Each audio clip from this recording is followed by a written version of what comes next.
Hello class, my name is Arthur Burton, and this is multiple means of representation for EDU 620, meeting individual student needs with technology. I'd like to talk about principle, which is multiple means for representation, and checkpoint, offer alternatives for visual information. The principle that I chose was the principle for multiple means of representation. The checkpoint number that I chose listed under the guidelines were number 1.3. And this is one of the principles. What I think about is that this checkpoint speaks about alternatives that can be used for visual information, and this can be utilized by students with or without disabilities. Some students will learn better with video alternatives, like watching a movie as opposed to reading a textbook.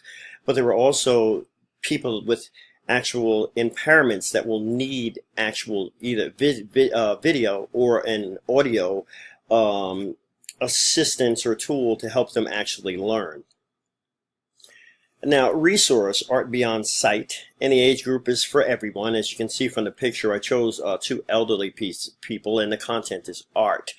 In my opinion, the Art Beyond Sight is an excellent resource to use. This resource can be useful for students and people of all ages. Art Beyond Sight content is art for the blind and those who are visually impaired.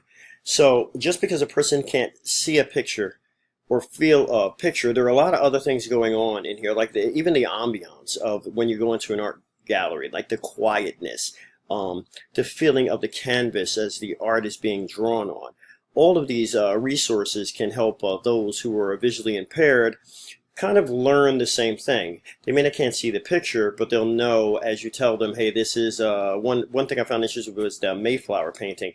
The paint actually came off of the canvas, but the canvas was very, very coarse. So when you touched it, you would know that he had to choose this because it needed to be thicker.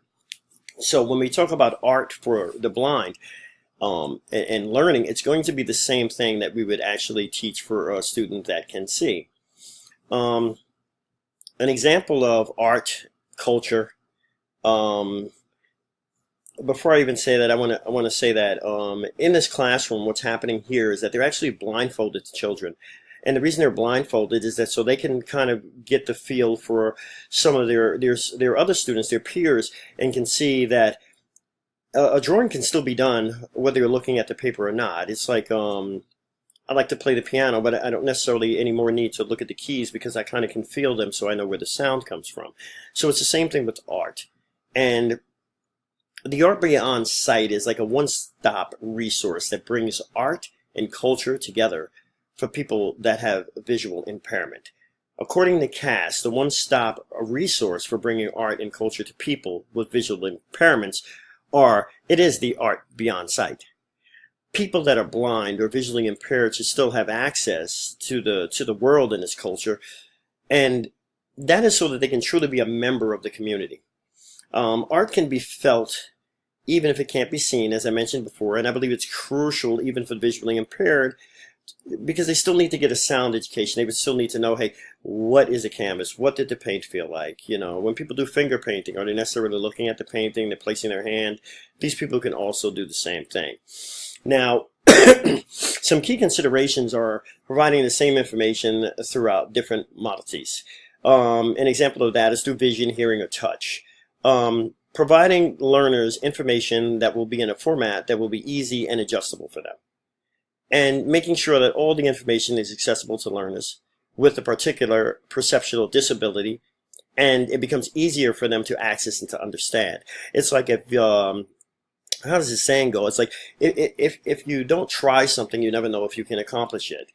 You know, and that's very important. Just because people have disabilities, and that's why I like UDL, there are other tools that can be used. If I can't see you to read the text or see a video, the audio or the closed caption can actually help me to learn and to understand because I know what the reading material was done. And it's not like people with disabilities, like when I went to school, they were set off in a different class and they did different things, but it didn't seem like they were learning. They did a lot of fun things to make school fun, but I wasn't ever sure if they were getting the same education as me.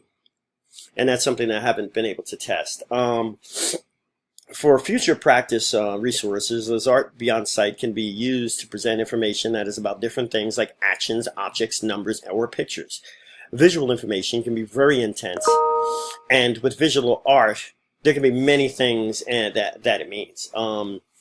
And the way people see it is based on their knowledge, is on the knowledge of the learner. So if I experience seeing a bird or an eagle, when I see it, I would know that it's an eagle. If I didn't know, I would see a bird or an eagle and say, hey, it's something with wings that flies. I'm still getting the same information, but what happens is I'm actually analyzing it or differently. I'm not sure if analyze is the right word, but I'm actually getting it and absorbing the information differently than somebody else because of my experiences, maybe my culture, or even in the community that I live.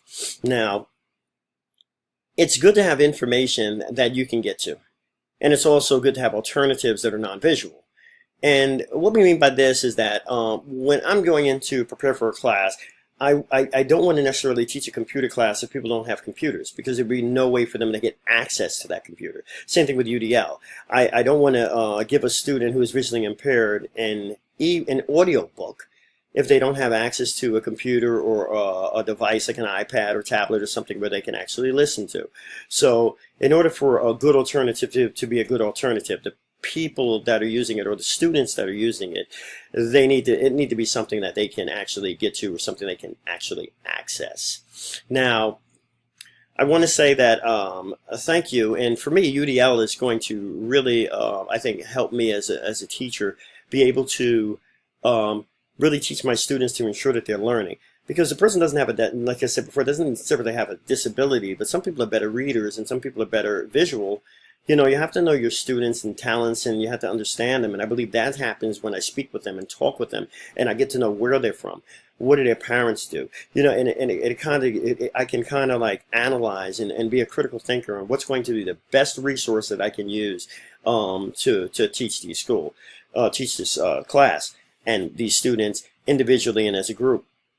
And I like to use groups because in groups, especially when people are from different cultures and they do different things a different way, I find it to be very amazing how students themselves will engage because they'll become interested in like what somebody eats for lunch. You know, why is their lunch different? You know, why don't they eat meat? You know, and all of these are great learning experiences. And to get back to UDL, to get back to the actual visual impairment, just because a person is visually impaired doesn't mean, or any kind of disability doesn't mean they can accomplish it. When you see, like the governor of New York, David Paterson, I actually met him when I ran for city council, said wasn't aware that the man had no peripheral vision, that he was actually deemed legally blind, but he still had a law degree. I mean, if we think of this and we use UDL, we can actually educate those who we thought weren't going to be educated for certain jobs. And if we just take that away and say that everybody can do everything, irregardless, and we can teach everybody everything, we just need to know the tools and the resources that we need to use in order to teach them. Thank you. This has been my presentation. Once again, I'm Arthur Burton, and I look forward to reading and listening to your presentations as well. Thank you.